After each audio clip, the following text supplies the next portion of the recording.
Welcome everybody who's watching. We today have another story submission, and today we have Javon with us. Javon, thank you so much for joining us. It's a pleasure to have you.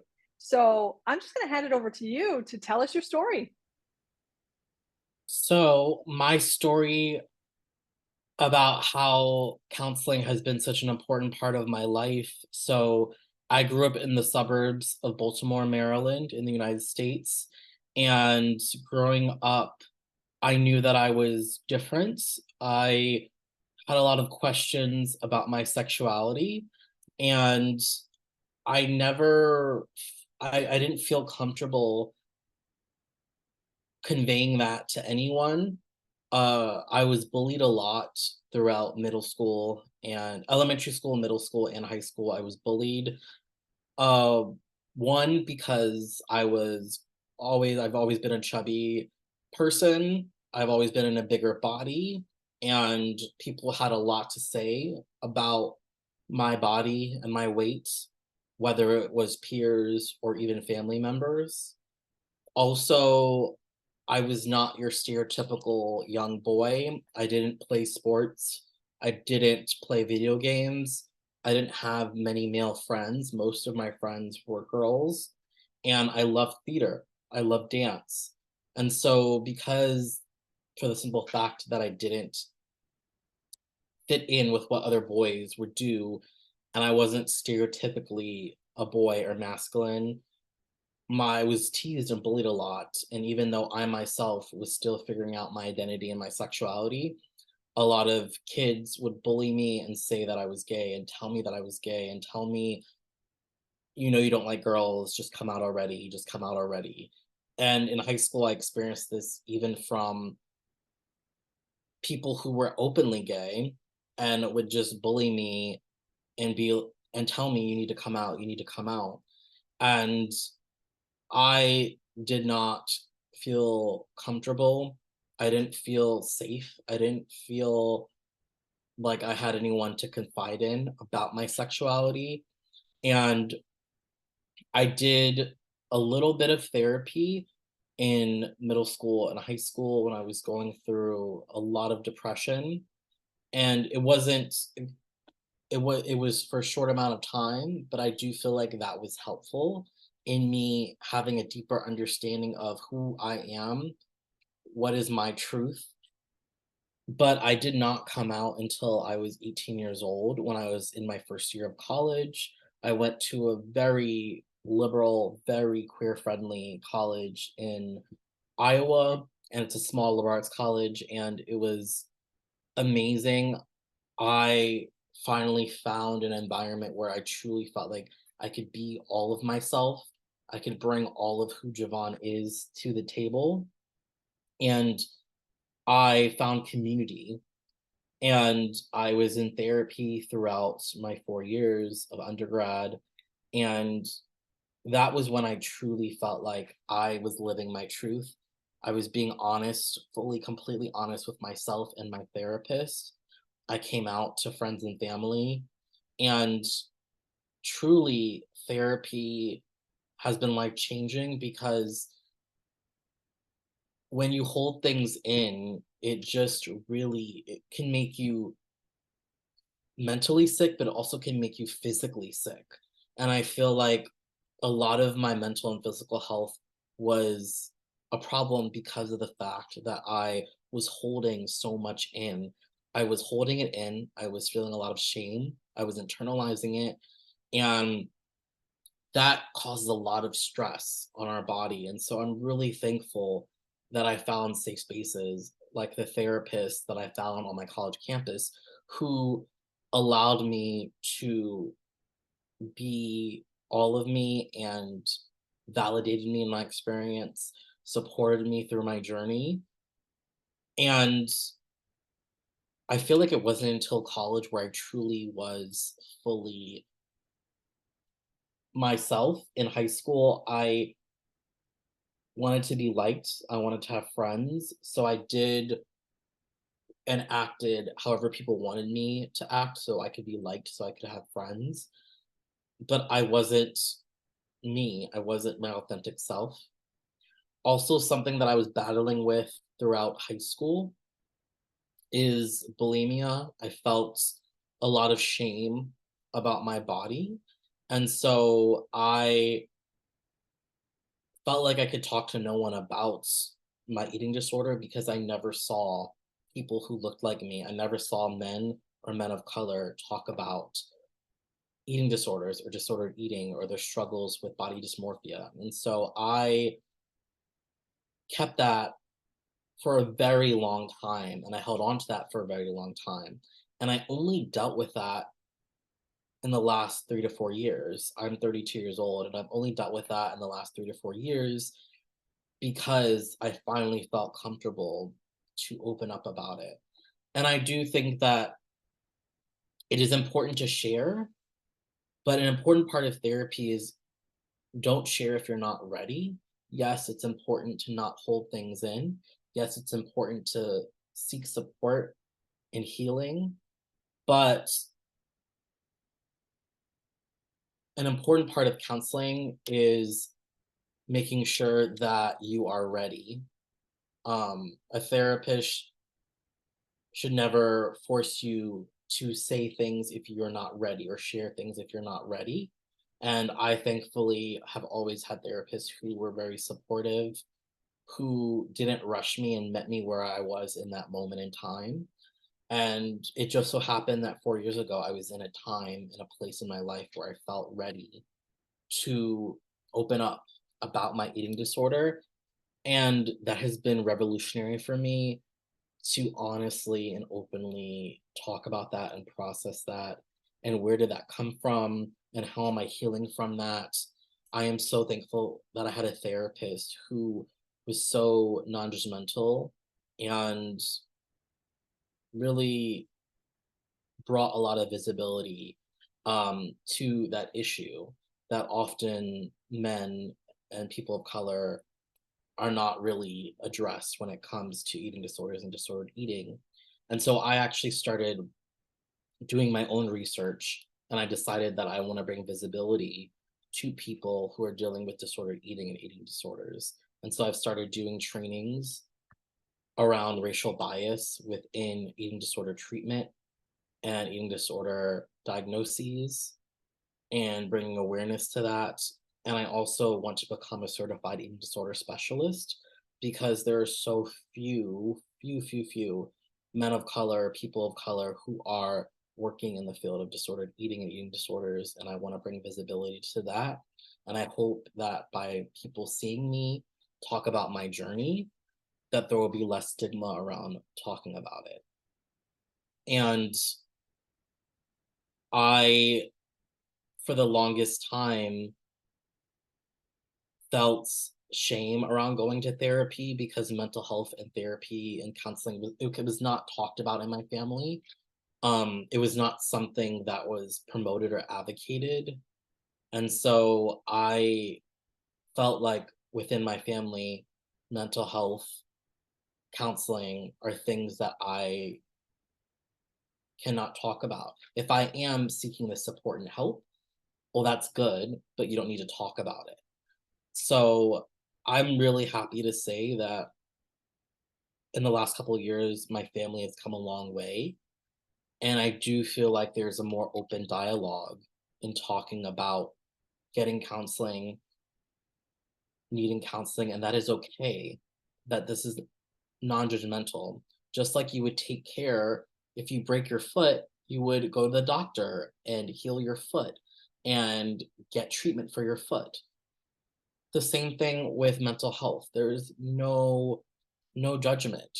There if you are taking care of your mental health, that is amazing. That is such a big step and it's important to validate yourself if you need help or support. And even if you're not in crisis, I think the beautiful thing of counseling is you don't need to go you don't need to be in crisis to go to counseling. I have found that going to counseling consistently has helped me even more so when I am in a crisis point. And so I had a lot of loss in 2018. My father suddenly passed away, my stepbrother died from cancer, and my mom was diagnosed with cancer, and luckily she is now in remission, but it was a very scary moment where we weren't sure what was going to happen to her. And I am so thankful that I was consistently in counseling, seeking support, and that I didn't wait until that crisis point. I had these skills, tools, and coping strategies that I had learned throughout my time in therapy. And that doesn't mean it was easy. It was still very extremely mentally hard and challenging. But me being in consistent therapy, it allowed me to better handle the stress and trauma that I went through. And I was able to better manage my emotions and identify what I was feeling when I was feeling it, which allowed me to figure out what do I need to cope and what will help me get through this really difficult time. And so I truly believe in counseling so much that I actually became a counselor. And I had no idea that I was going to go into this journey of counseling. But throughout my 20s and graduating from undergrad, I thought I wanted to be a human rights lawyer. And I realized that, like, what I'm passionate about and what I'm really good at is conversing with people and validating people and providing healing in some way. And so I realized that I want to help heal people in whatever way that may look. I want to be a part of that healing process. I want to be a part of that journey. And visibility it's really lacking in the mental health field, especially in the United States. And so as a gay man of color, I am literally a unicorn. And so, like, I wanted to be that visibility that doesn't exist, that didn't exist when I was seeking therapist. And I think you don't need to have a counselor that looks like you, but it can be really helpful and powerful to have someone who you can connect with on different levels. And so I have found it really helpful in having a therapist of color, because when I talk about racism, oppression, systems of oppression, I don't have to explain it because they are also a person of color and they get it. And so it just makes it a little bit simpler when I talk about my lived experience. And so I'm really thankful that I got a scholarship to grad school and I got a master's in clinical social work, and now I'm a licensed social worker. I will soon become a licensed clinical social worker. And I spent my first 2 years out of grad school working at Howard Brown Health, which is Chicago's LGBTQ health center. And I literally got to provide therapy for people most in need, people of color, queer people of color, people who are experiencing homelessness, people who are undocumented, people who are in need. And so I was so happy to be able to provide therapy and work with people who are literally on the margins and need so much help and support. And we don't charge for anything. And so I was really happy that I was able to work at a community mental health center for 2 years, where I got to serve the community that I wanted to serve and work with the people that I wanted to work with. And also, as someone who's a part of the LGBTQ community, intersectionality is such a real thing when you are a person of color, when you are LGBTQ, when you are low income, when you understand that all these intersecting identities makes up a whole lived experience. It's so important to look at that person and all their different identities and how that makes up their whole experience. And I love that I was able to do that and provide free therapy to people who were at really crisis point in their life. And so I I really am proud to be a therapist. I'm proud of the work that I do. It's not an easy job, but I honestly know that I was meant to do this, and I am so committed to this work. And I also, while I was at that job, I created a BIPOC therapy group for queer people of color during the height of COVID and the height of Black Lives Matter. And it was a virtual group that allowed um, queer people of color to have a space and a safe space to come and talk to at a time where we had no idea what was going on. COVID was such a scary, isolating time. We had no idea how long this was going to last and what was going to happen and the aftermath was going to look like. And also, the Black Lives Matter movement provided a lot of places to put our energy, but also had a lot of moments where it was scary and we didn't know what was going to happen. And so I'm really glad that I was able to create a group and had the support to create this group, to create spaces that didn't exist.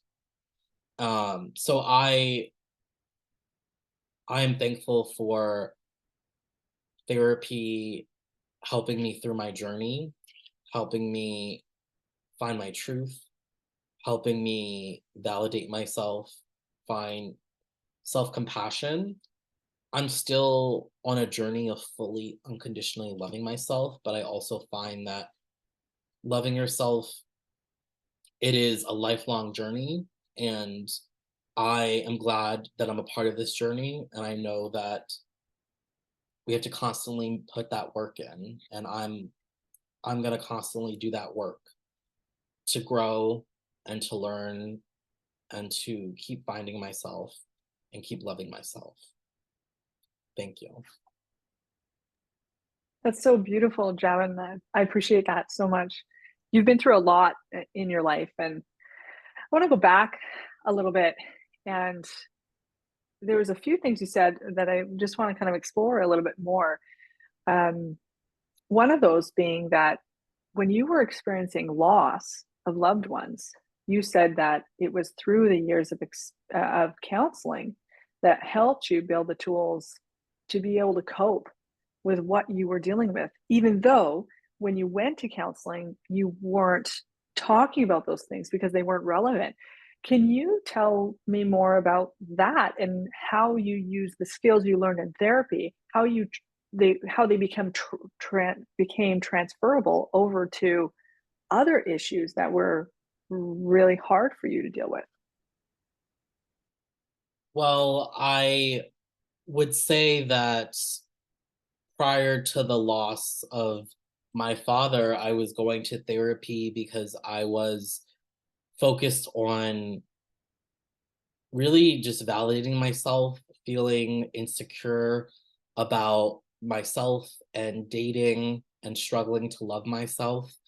And I feel like my dad was this big sense of source of strength and stability and security. And when he suddenly passed away, I didn't know where to find that strength. I didn't know who to seek comfort in. And I think that having a lot of counseling sessions that focused on self love, that focused on self compassion, that focused on journaling, that focused on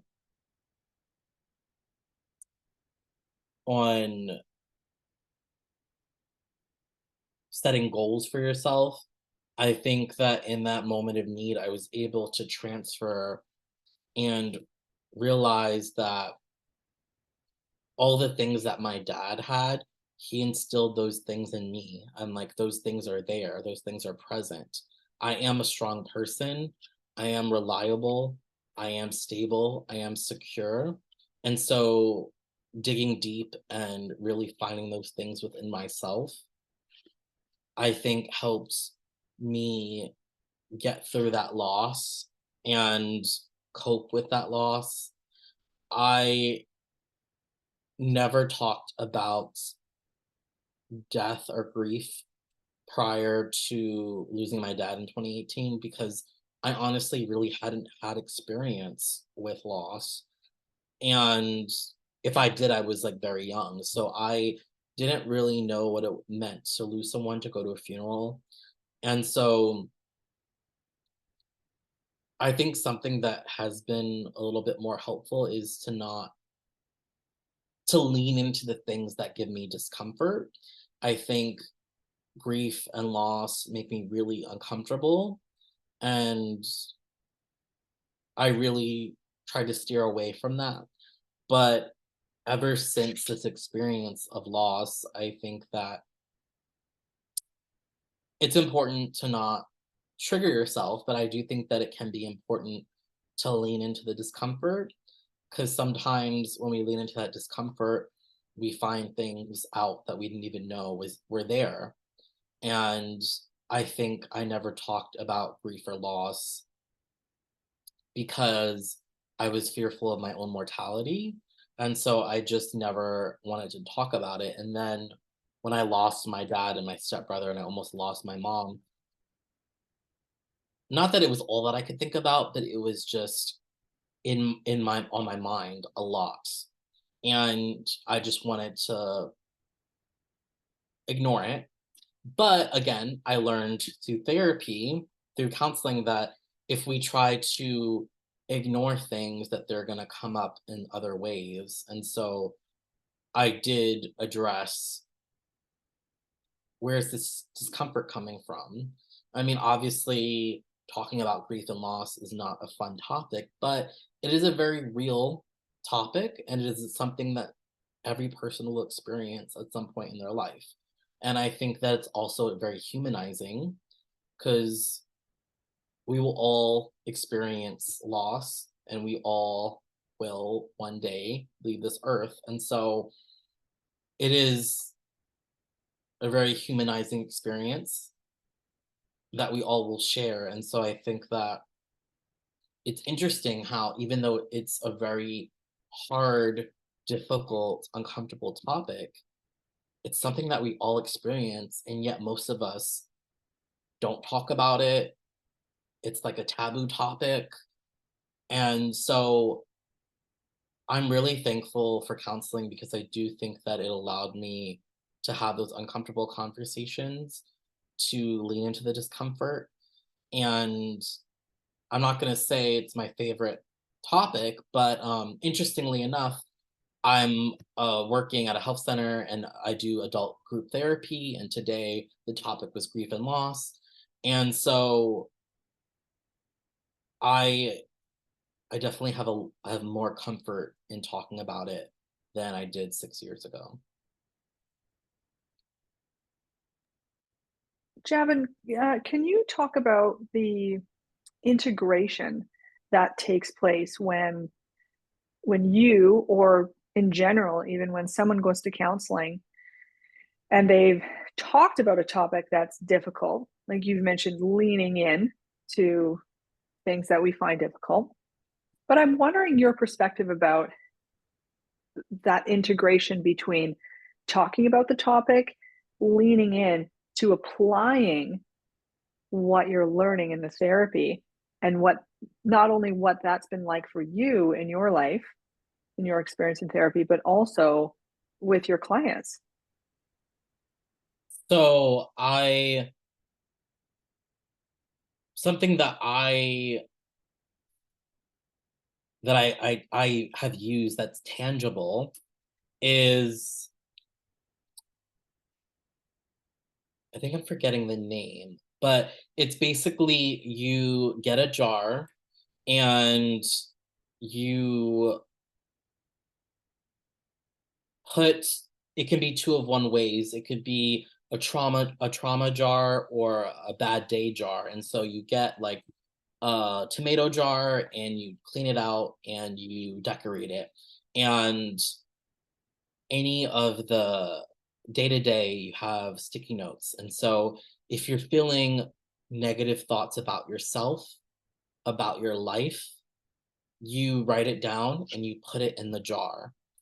And in a way, it's kind of simulating putting these negative, toxic thoughts that you're having about yourself or your body. You're putting them away into a jar. So you're in a sense you're putting them away in a vault, and you're saying these thoughts are not mine. These thoughts were told to me. These thoughts are negative thoughts that I have fed into, but these are not my actual thoughts. And kind of fact checking. Some An example is nobody loves me, nobody likes me, nobody cares about me. Writing that down and saying, well, that's not true. I know that my mom loves me. I know that my sister loves me. I know that I have all these friends and family that love me. That's not true. And putting that in a jar and saying, no, this is not true. And so I have really liked that and I've utilized that. And I think that's an example of of black and white thinking where it's all or nothing, and saying no, this is not true. I'm fact checking this. This is not a true fact. And identifying that not all of my feelings and thoughts are factual, and that's okay. And letting them come in and out, but recognizing when something is not factual and identifying it and labeling it as no, this is not factual. And then another way of flipping that is having a gratitude jar where every day of the week you write one gratitude that you have of, oh, I had a really great session with a client, or I had an amazing dinner with a friend. They made me this really great dinner and we had an amazing conversation. Or I had so much fun at work today. It was a great day. And so every day you're writing at least one gratitude and you're putting it in this jar. And then at the end of every month, you have 30 crumpled up notes of just joy, gratitude, love, and happiness. And you, at the end of the month, go through them and read each one. And it's so beautiful, especially in times where you're in crisis, where you're emotionally dysregulated, where you're sad, where you feel hopeless. You're able to go to that. And it's a way of coping and saying, wow, my life, yes, there's crappy moments, but also, wow, I also experience a lot of joy.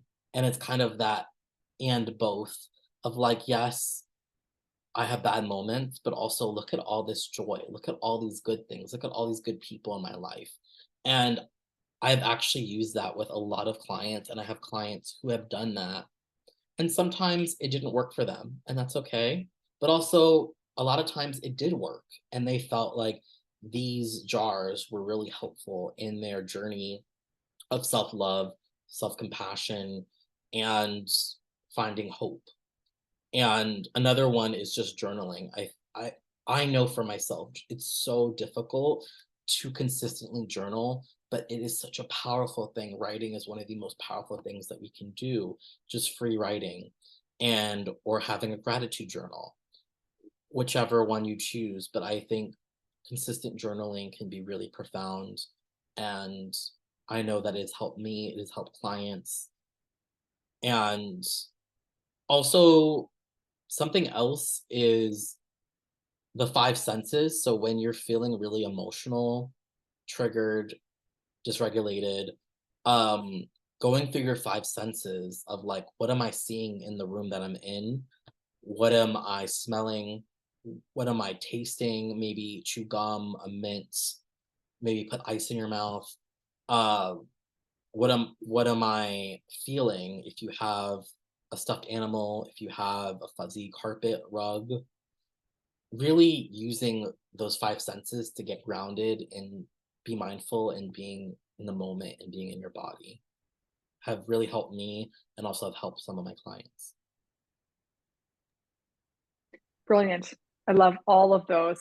And I really do believe, in my experience of just being a human being and also being a counselor, that when people use techniques like what you've just described and they use them consistently, it's amazing that the integration that happens, it just takes place naturally. It's not something that they have to do. The, they learn the thing and then they do the integration. It's more like they learn the thing and then they practice the intervention or practice the activity you've mentioned, like journaling, for example, and integration of healing happens. Would you agree with that? 100%. Consistency is really important. Going back to what I mentioned earlier about trying to not wait until you have a crisis to go to therapy.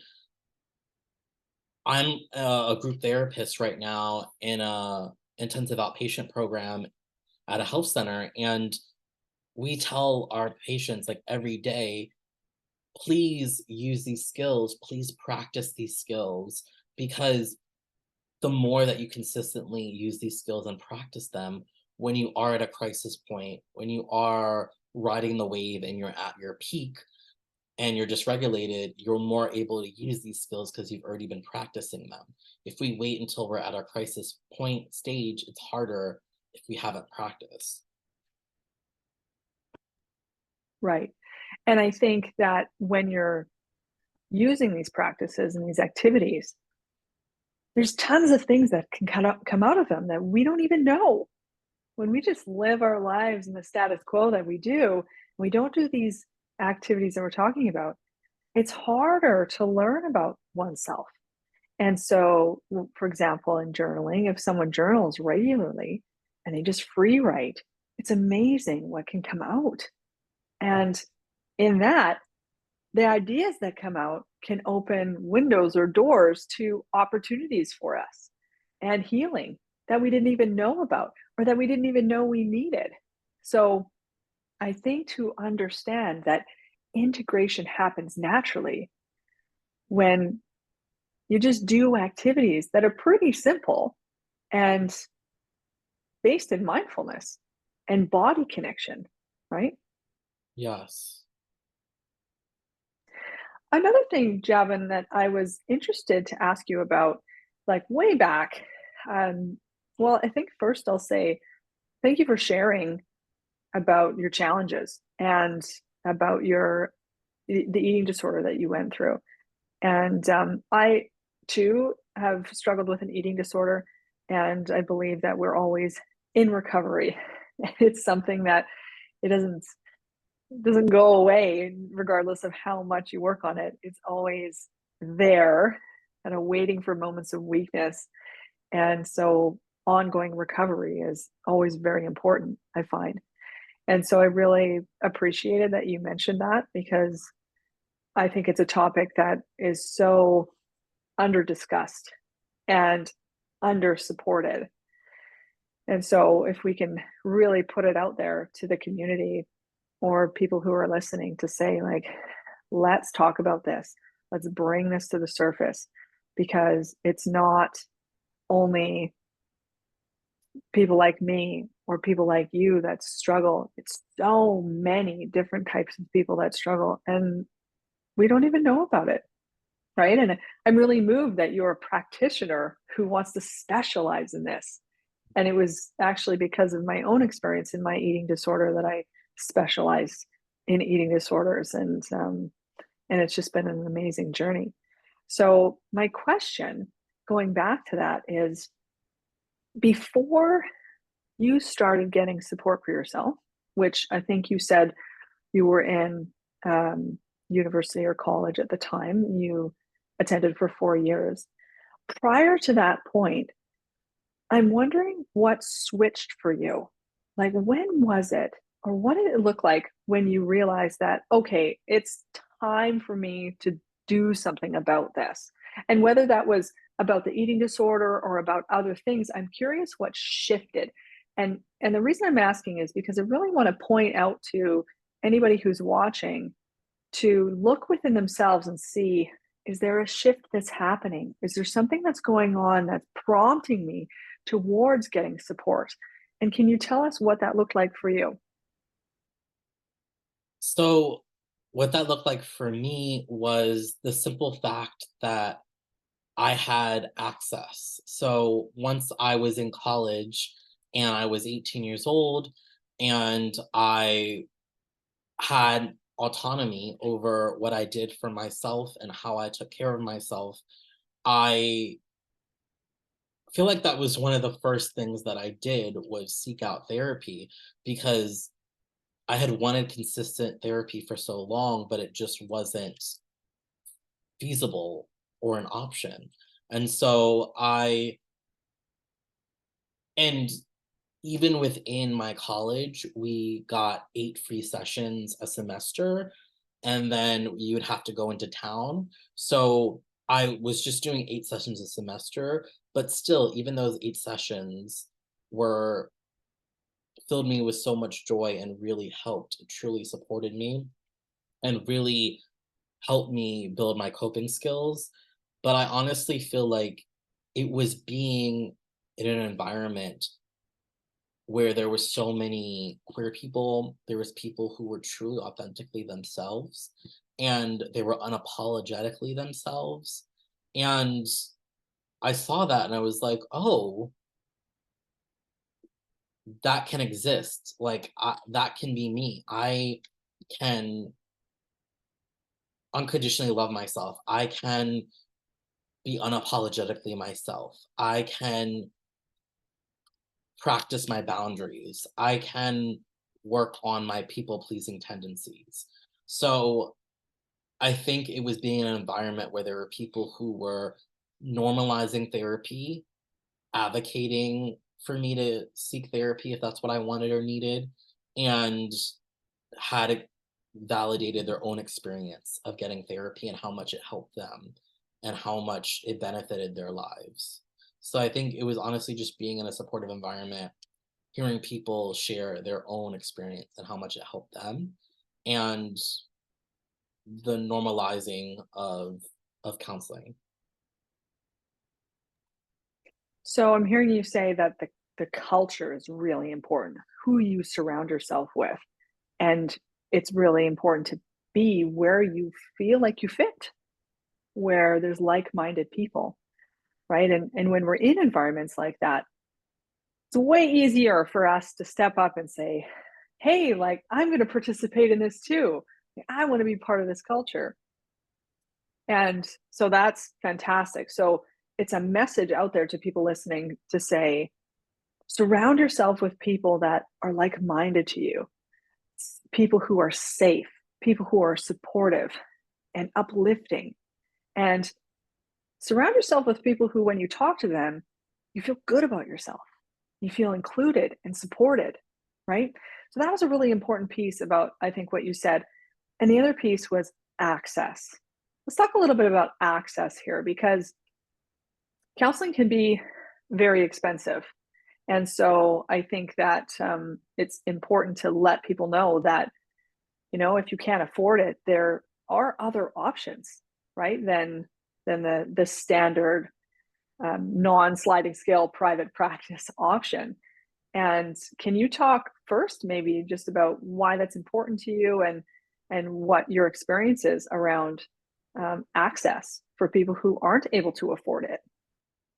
So it really is crappy. Our systems, and I'm speaking for the United States, it's mental health is not a priority and it really isn't accessible. And there are very few community health centers, and community mental health centers really focus on making that mental health service accessible to all people, regardless of whether you have insurance or not, or what kind of insurance you have, or whether you're employed or unemployed.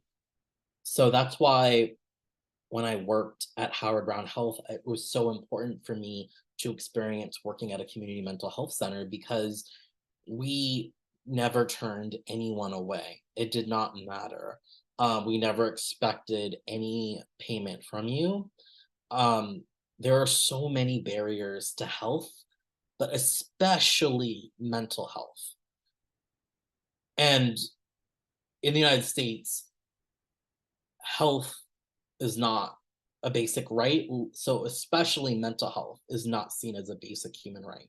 And so I think that it's so important to provide resources to people and make sure that they know, okay, these are the places that in your city, in your town, in your neighborhood that provide free or low cost or sliding scale services. Even if it's just a couple of sessions, it's so important that that exists because also there is a link between poverty and depression and anxiety. And so it's really scary that if you are unemployed, if you are low income, you are more likely to have a higher risk of of depression, anxiety, suicidal ideation, suicidal thoughts, self-harm, alcoholism. And then there's more barriers to you seeking that help and support in that mental health care. And so I accessibility is so, so important because if you can't access it, then you can't, there's nothing that you can do. If you can't even access it, how can you get that support and treatment and care that is so important that you need? So I am so thankful to the community mental health centers that exist that are providing free to low cost counseling services. And I am thankful that I got to experience providing therapy uh, for people in high need situations and regardless of their ability to pay. And I think something we also may not think about is youth. So if you are under the age of 18, you may be insured under your parents.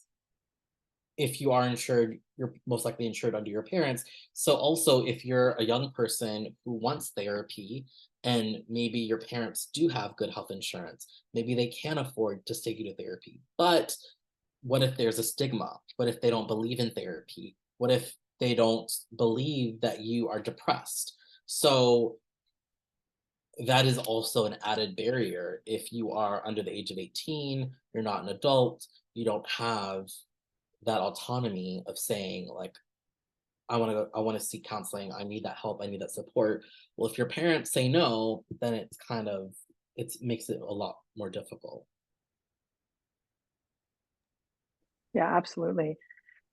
I really highly encourage anybody who is not able to pay for counseling to do some research and find out what exists out there that can provide services at no pay or low pay, because there are a lot. We just have to find them, right? Our service is one of them.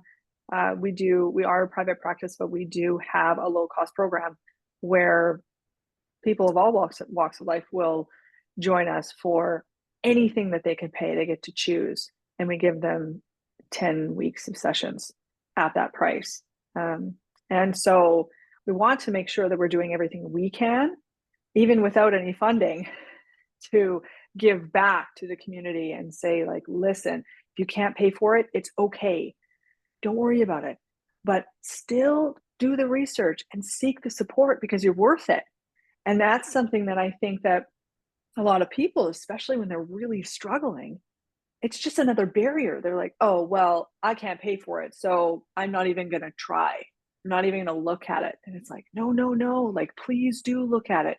Please try and do your research." And at some point, you will find some organization that will be able to support you at that no cost or low cost point. It's really important to push through those barriers instead of assuming that there's no help for you, because there is help for you. And I agree with what you've said, Javon, that it's not a priority, mental health. And I think that it's becoming more and more of a priority than it has, say, 30 years ago. But I think we have a long way to go, not only in America, but also in Canada here. And so I think that right now we want to encourage the people who really know they need the support to do the work for themselves, because right now the government's not doing it for you, right? And so if you can get out there and do the work for yourself, there's really so much benefit in doing that. And access doesn't have to be a barrier because there's tons and tons of support. You just have to find it, right? So that would be my message to people. Do you have a message to people along these same lines? I 100% agree. It's important to do that research, and I know that I have most of my life lived in or around cities, and so I know that it's a lot more difficult if you are living in a more rural area. But also it's important to remember that since COVID, a lot of therapy has become virtual. And so even if there isn't a a place that you can walk into that is close to where you live, think about teletherapy, because now that is an option more and more and more since COVID. And so there may be a lot of obstacles, but it's important to keep trying and reaching out. And it will only better you in the future to seek out that support and help. Absolutely. So going back to something else you said before, you were talking about your family and how they weren't, and please correct me if I'm wrong here, but they weren't as open as you are now, or as maybe at the time you would have liked them to be. And so I'm curious about if you can tell us a bit more about that and what that was like living in that situation, and if anything changed, and if it did change, what that looked like for you, or how you addressed that, or how you dealt with a family that was more closed when you were really wanting to be open and grow and be healthy. What was all of that like for you? So growing up, it was very difficult because I did feel it felt very isolating, and I felt very isolated. And I also would hear things like, you don't need to go to therapy, you just need to go to church and pray. And if you pray, that will help you with whatever you're feeling. And that was not helpful. Also, if you are someone who does practice religion, you can do both. You can engage in your practicing religion and also go to therapy. And so I think that I felt very alone, and I had some friends that I could talk to, but I definitely felt like I needed that unbiased person that I could go to and really confide in and share things that I wasn't comfortable sharing to friends and family. And so I think that naturally, through my learning and growing and becoming a counselor, my immediate family also learned and grew and learned through me as I was learning and educating myself and going throughout my career. So I feel like there was a lot of mutual learning together. But I will say that there's still a lot of family members that commend me on being a therapist and being a social worker and doing the work that I do, but they themselves still don't fully get it, and they themselves don't think that they need therapy, um, wouldn't feel comfortable going to a therapy session. And so it's really hard because I do feel that some of my family is supportive of the field that I'm in and the work that I do, and they think that's great. But some of them really would benefit from from counseling, from seeking the support. And I have recognized that I think it's still this internalized shame of seeing people who go to therapy as weak or that it's a waste of time. And I've had to set boundaries because I've noticed that I have family members who, because they're not addressing their grief or their trauma, they're projecting it onto me. And I've had to set those boundaries and say, no, I am not your counselor. I am not your therapist. I'm not your social worker. This is not my job or my responsibility. And I think that that's very difficult, but that is what I needed to do. And I think more and more I'm learning how to set boundaries, which is really, really difficult for me. But I know that it's so important to set those boundaries. I am your family member. I am not your counselor. And so I definitely have seen it with certain family members that just refuse to seek help or support, and then they project it onto me, and I've had to set boundaries and saying no, I'm not.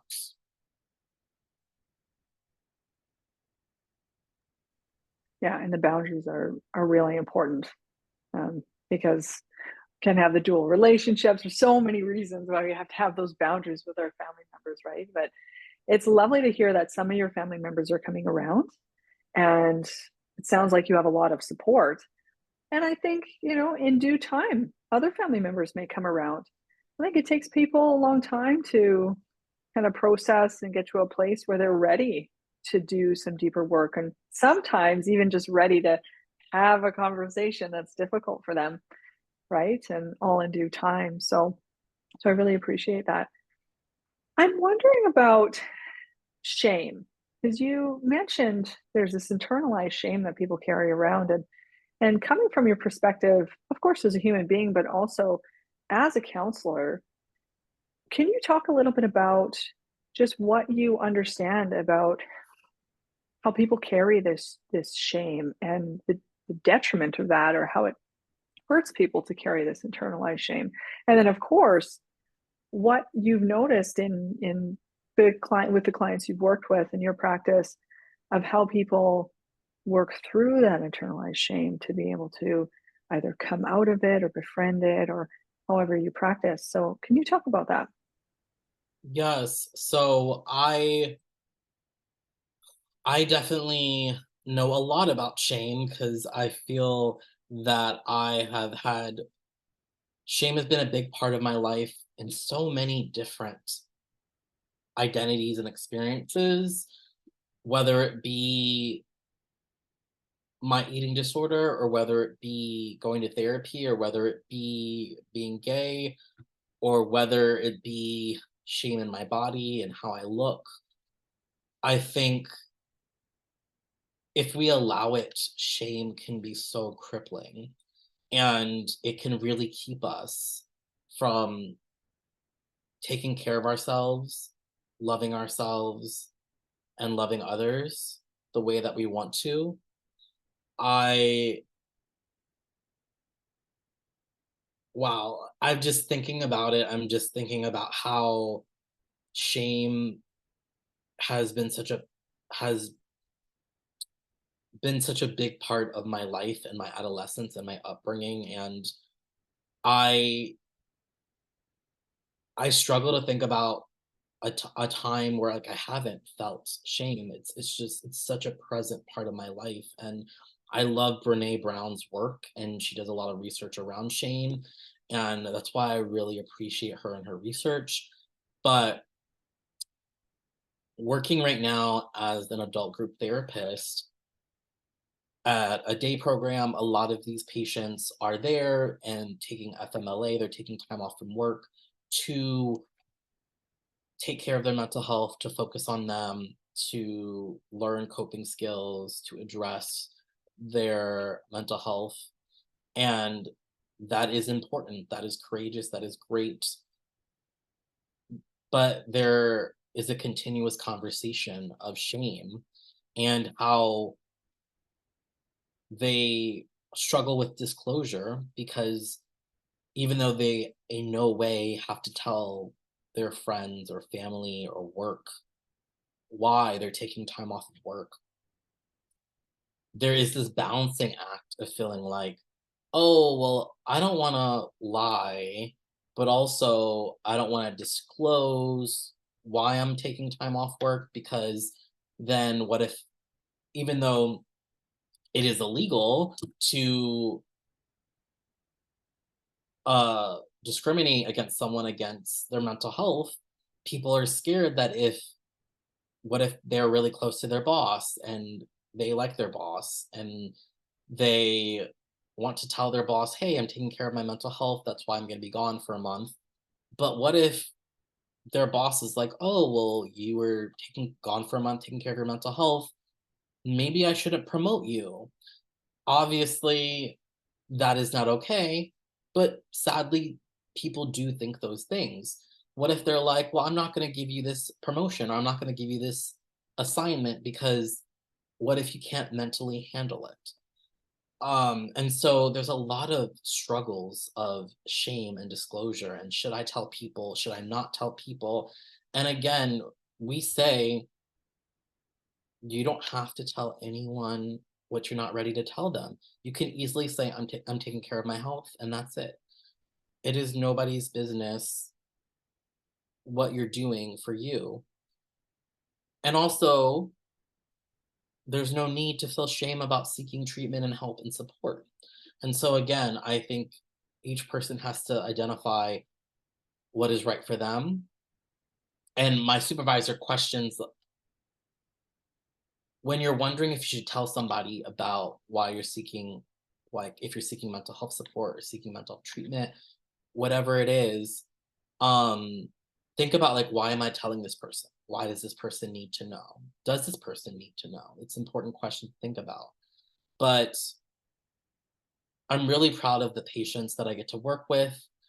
But every day we're seeing how shame comes up in their lives about, oh, well, I wanted to do this, this, and that this weekend, but like my depression got the best of me. I feel ashamed that I like stayed in bed all weekend, or I feel ashamed that I didn't go on that jog I was supposed to go to, or I feel shame that I'm legally allowed to take family medical leave and I'm using my leave that is legally given to me by the government that is 100% okay for me to do, but yet I feel this sense of shame that I am doing this thing for myself. And this idea of like, if we do anything for ourselves, taking care of ourselves, that we are weak, that we are not a good worker, that we're not productive. And so we really try to challenge this thinking by talking about self-compassion and how can we give ourselves that self-compassion, that self-love that we give to others, how can we give that to ourselves? Yes, thank you for that. I think something that really stood out to me about what you said is that we can carry this shame around and then not want to disclose things about ourselves that are really important and valuable, but we just close down and we don't talk about it. And so the encouragement here that I'm hearing from you and that I would second is share more. But of course, share more in the circles that you feel safe in first, right? Because legitimately, there are places where it is not safe to share. And that would be in circles where people don't support you or don't accept you. And so, again, this goes back to what we talked about earlier about surrounding ourselves with people who are like minded, who are supportive, inclusive, and all around really engaging and lovely to be with these people who help us to feel better about who we are. And commonly it's really safe to share in those circles. And so if you are carrying around this internalized shame or even just feelings of angst or feelings that of not being good enough, then I would encourage you to share those in these safe circles because the more that we engage outwardly with what's happening in here, the healthier we become and the easier it becomes. And eventually, you might find yourself sharing with everyone, regardless of what they say, and not being so affected by people's judgments in return, right? And that's strength and power. But that has to start somewhere. And I really believe that it starts with sharing in these safe places and getting it out so you're not carrying it around, because that can lead to symptoms of anxiety and depression and all other manner of mental health issues that can be exacerbated by internalized shame, right? And um, so Javon, thank you so much. I'm noticing we're going to wrap up here, and I'm curious if you'd like to tell any of our viewers how they could be in touch with you if they wanted to have a conversation with you or had questions for you. What would be the best ways for them to do that? Yes, the best way that you can reach out to me is by email. My email is Garcia, GarciaJA1022 at gmail.com. Feel free to email me with any questions, thoughts. I welcome them all. Wonderful, thank you. And before we wrap up, I always love to give people little quick tips on how to improve their lives. And so I'm interested from your perspective as a therapist. Can you give um, can you give an idea to our listeners three things that they can do to improve their lives? Well, one of them I would say is TIP. So TIPP, it's a really good distress tolerance skill. So T stands for temperature change. So if you are feeling emotionally dysregulated, you're stressed out, you're overwhelmed, tip is such an important skill. I really love it. So T stands for temperature change. So that means take a hot shower, take a cold shower, go outside, put an ice pack on, uh, wash your face in some cold water, use ice. So just changing the temperature of your body can be really helpful. I is intense exercise. So do a quick run, jog, wall planks, push-ups, jumping jacks, anything to increase your heart rate. And then the first P is paced breathing. So breathing in for 4 seconds, holding for 4 seconds, breathing out for 4 seconds, the 4x4 breathing. And then the last P is progressive muscle relaxation. So that's tensing up different parts of your body, the different muscles in your body from the bottom up to the top down, and just tensing up different parts of your body, helping you stay grounded, helping you get into your body. I think that is really, really helpful. And secondly, I would say secondly, I would say if you are someone that works from home, even if you don't work from home, I think that sometimes it can be really isolating if you work from home and you don't have day-to-day interaction with people, or if you live by yourself, you don't have day-to-day interaction. So something I think is really helpful is scheduling events with family and friends, maybe midweek, end of week, weekly, having something to look forward to, knowing that come midweek or the end of the week that you're going to have this friend date, family member date with someone to see, spend time with, have dinner with. Especially if you're working from home and living by yourself, I think that is so important to schedule out stuff to making sure that you're engaging with people, seeing people, interacting with people, and having that human interaction, human connection. And then lastly, I would say journal, even though it is difficult and I have to admit it's hard for me too, but consistently journaling, even if it's just once a week, it is profound. Having some time to free write, it is a beautiful thing and it is so helpful and healing.